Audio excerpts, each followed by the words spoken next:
Okay guys, magluto ako ngayon ng paksiw. Dahil yung isda ko ay ano na siya. Yung isda ko adik na eh. Yung isda ko red na yung mata niya. 2 days na ata to sa ref. So, naisipan ko siyang ipaksiw. Ang gulay na ito is for pang pakbet, ganyan. So, yung lagi kong niluluto, walang minu-minu. So, mas mainam pa, lagyan ko siya ng gulay. Yung isda ko, ayan, yung mata niya, nagpula na talaga siya guys. Okay lang to pag hindi ko siya maubos kasi piniprito ko siya. Ang importante sa akin ay yung gulay. O yung gulay, lagay ko lang sa ilalim, tapos yung apoy niyan, pahinaan ko lang.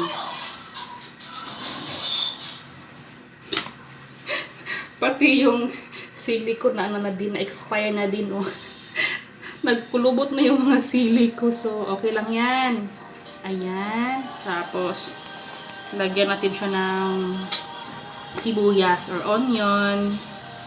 Wala akong purple na onion, so ito na lang puti. Tapos, itong bawang. Ayan. So, ang dami kong gulay, diba? And then, kamatis. Tapos, lagyan ko ng asin. Lagyan ng asin.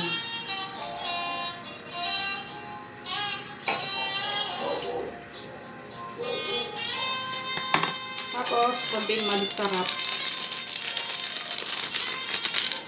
Ayan. And of course, yung suka natin. Vinegar.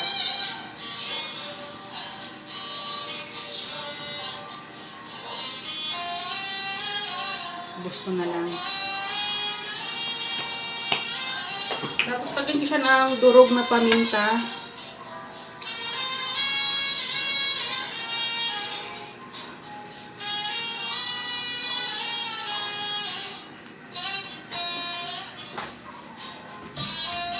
And then, konting tubig.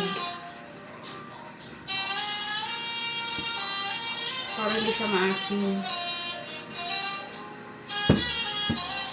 Tas, konting toyo.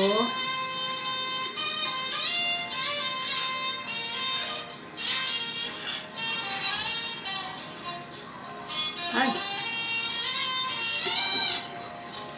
And then, konting mantika din.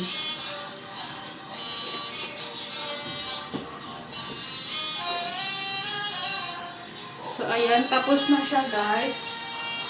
And then, itong repolyo,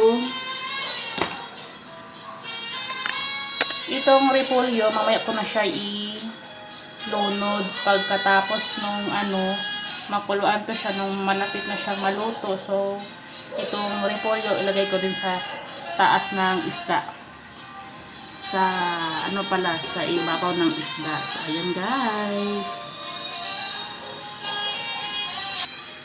So, ayan guys, nakasalang ng ating paksiw na maraming gulay. Yung pangpakbit na gulay, ginawa ko siyang pangpaksiw. So, ganyan ako magluto guys. Walang minu-minu. Importante sa akin yung gulay talaga.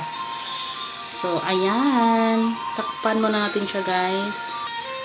So, ayan. Balikan natin siya siguro mga 5 minutes. Tingnan natin siya kung maluto na siya guys. So, ayan na guys. Actually, nalunod ko na yung repolyo. So, ayan, luto na aking paksiw, guys, na maraming gulay. Ayan, sarap na. Nakakagutom yung amoy.